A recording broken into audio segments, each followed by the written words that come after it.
Assalamualaikum warahmatullahi wabarakatuh. Bagaimana kabarnya hari ini? Semoga baik-baik saja. Seperti biasa, marilah kita berdoa terlebih dahulu. Berdoa dimulai. Berdoa selesai. Hari ini kita akan mempelajari tema 2. Silahkan dibuka bukunya dari halaman 73 sampai halaman 80.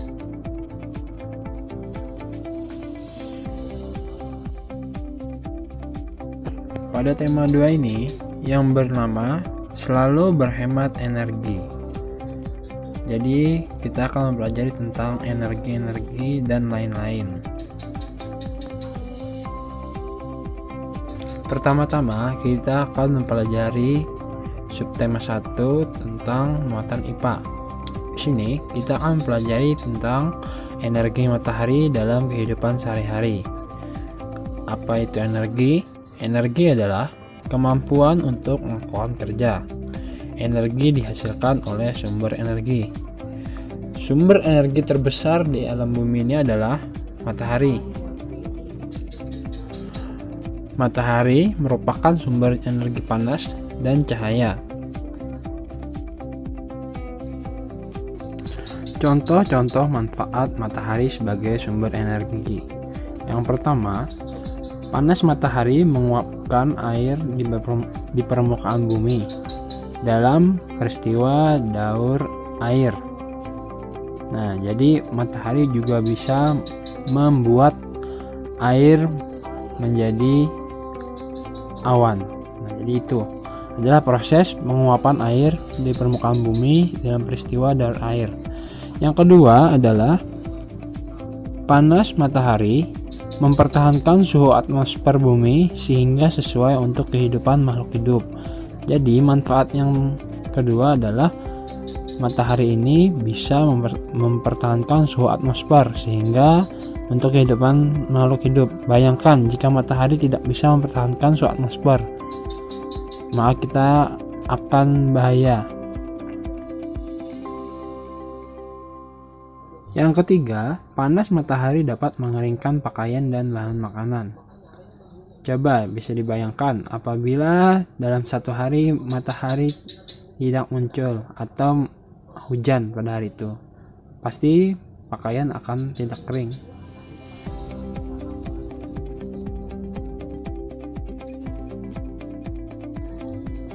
Yang keempat, cahaya matahari menerangi permukaan bumi. Itu sudah jelas bahwa matahari pada siang hari dapat menerangi permukaan bumi. Yang kelima, cahaya matahari dimanfaatkan tumbuhan untuk proses fotosintesis. Jadi dalam proses fotosintesis atau tumbuhan ingin menghasilkan buah atau apapun, dia memerlukan cahaya matahari. Selanjutnya, cahaya matahari dapat digunakan sebagai sumber energi listrik. Energi matahari dapat diubah menjadi energi listrik dengan menggunakan panel surya. Jadi di sini matahari akan disimpan cahayanya atau energinya menggunakan panel surya yang diubah menjadi energi listrik. Nah, tadi kita telah belajar energi matahari. Sekarang kita akan mempelajari energi angin. Di sini, angin merupakan udara yang bergerak. Angin memiliki banyak manfaat bagi manusia. Salah satu manfaat energi angin adalah sebagai sumber energi bagi pembangkit tenaga listrik. Kalau energi matahari bisa diubah menjadi energi listrik, maka energi angin juga bisa diubah menjadi energi listrik.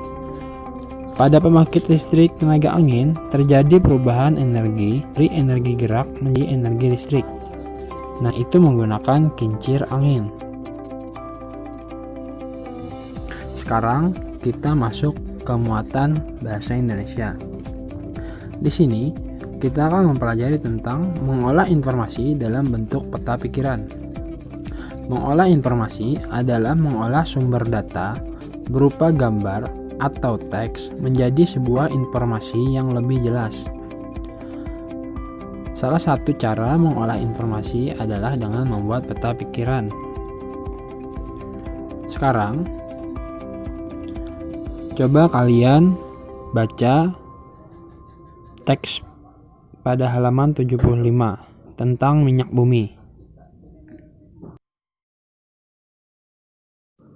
Setelah kalian membaca teks tentang minyak bumi, maka bisa diolah peta pikiran. Jadi, di dalam teks ini adalah memuat asal dari minyak bumi, kemudian cara memperoleh minyak bumi, hasil olahan minyak bumi, yang di sini berupa bensin, solar, minyak tanah, dan lain-lain.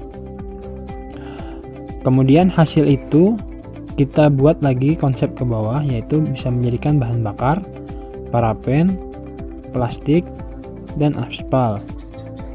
Nah, itu adalah contoh dari peta pikiran. Sekarang, kita akan mempelajari tentang muatan IPS. Di sini, muatan IPS menjelaskan tentang pemanfaatan jagung dalam kehidupan sehari-hari.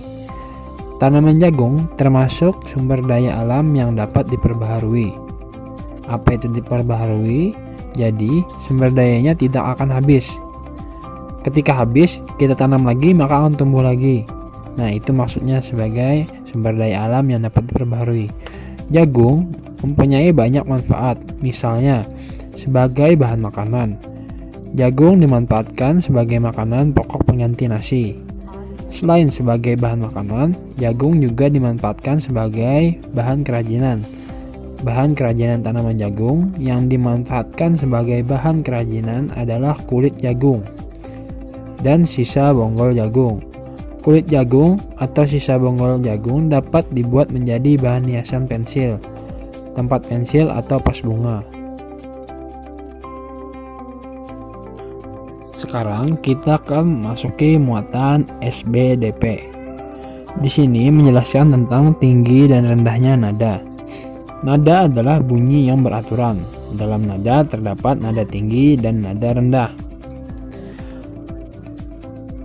Tinggi dan rendahnya nada ditentukan oleh frekuensi dari bunyi itu. Urutan dari tinggi rendahnya nada tersebut, nada yang ditulis dengan angka dinamakan not angka.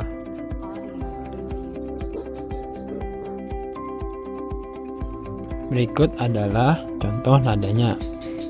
Jika 1 itu artinya do, jika 2 adalah re, jika 3 adalah mi, 4 fa, 5 sol, 6 la, 7 si. Dan 1 ada titik di atas, itu adalah nada tinggi untuk do. Nah, contohnya do, re, mi, fa, sol, la, si, do.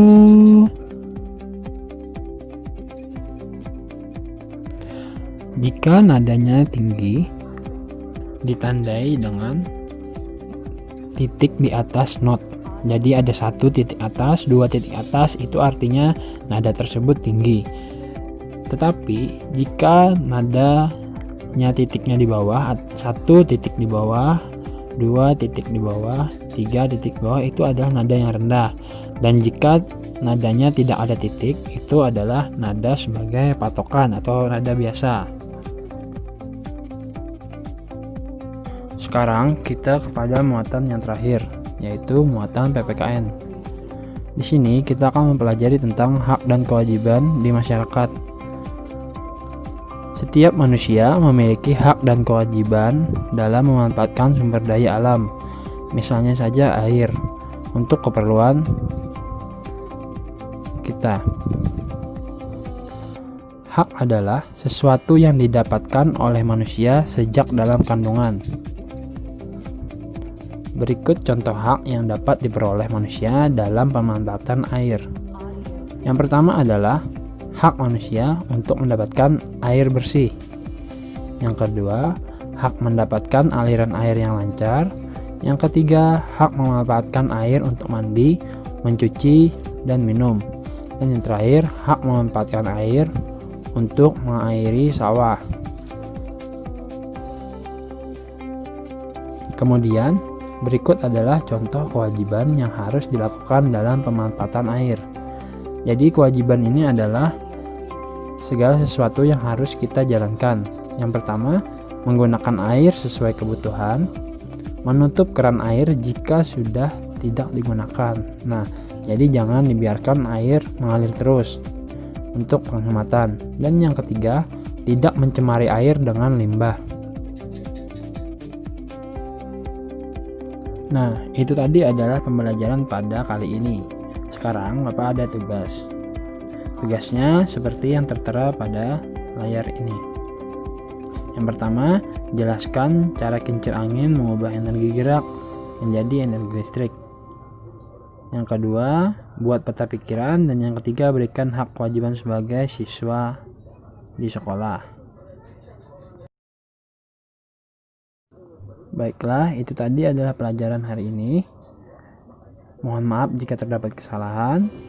Terima kasih. Wassalamualaikum warahmatullahi wabarakatuh.